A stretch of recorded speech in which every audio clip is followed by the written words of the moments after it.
In Volland, we observe four typical dealer 0 DTE option arrangements. Welcome to Your Questions Answered. I'm Jason, the Wizard of Ops.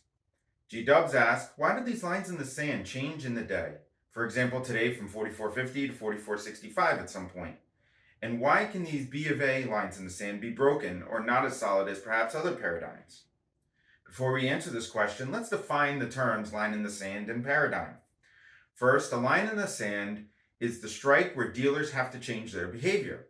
That is, in order to hedge effectively, they would need to switch from buying to selling or selling to buying in the underlying asset. To compare this phenomenon to common trading lexicon, it would be like saying the dealers have to capitulate. When a line in the sand is reached, dealer risk desks must make the decision on whether they have to defend the line in the sand or cave in and change their behavior. This is caused by the sign of Vanna and Charm flipping when strikes are crossed. When the sign of Vanna and Charm is crossed, dealers have to change from buying to selling. Next, let's define the paradigms. In Volland, we observe four typical dealer 0 DTE option arrangements. These are GEX, anti-GEX, Bank of America, and Sidial. Of the four paradigms, three have lines in the sand: GEX, anti-GEX, and BofA paradigms. GEX and anti-GEX have clear directional bias from dealers, and the line in the sand is a pure change in behavior.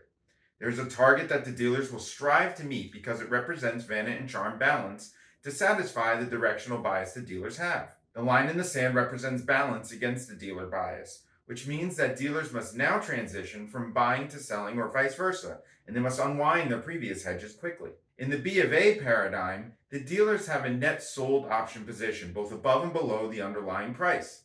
They wish to sit in the middle of that range and balance to collect not only their spreads, but the premiums attained from their sold option position. The lines in the sand in this case are areas where those premiums are threatened. A breach in the line of the sand is clearly not the dealer's preference. I'm sure when the line of the sand is being met, there are alarm bells ringing at their risk desks. They must decide at that time whether they need to defend the line or change their behavior. For GEX and anti-GEX paradigms, where they are close to net neutral in premiums, the line in the sand is rarely tested.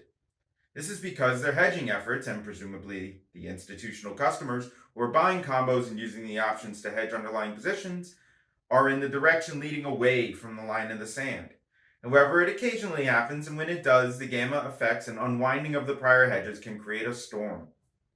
But during a BofA paradigm, dealers would have less of a position in the underlying when the line of the sand is being tested. A drop from a breach would be not as fierce, but they would love to preserve their strongly net positive premiums, so the dealers are still incentivized to defend that area. Thanks for watching this video, and may Volland help you find success in your trading ventures.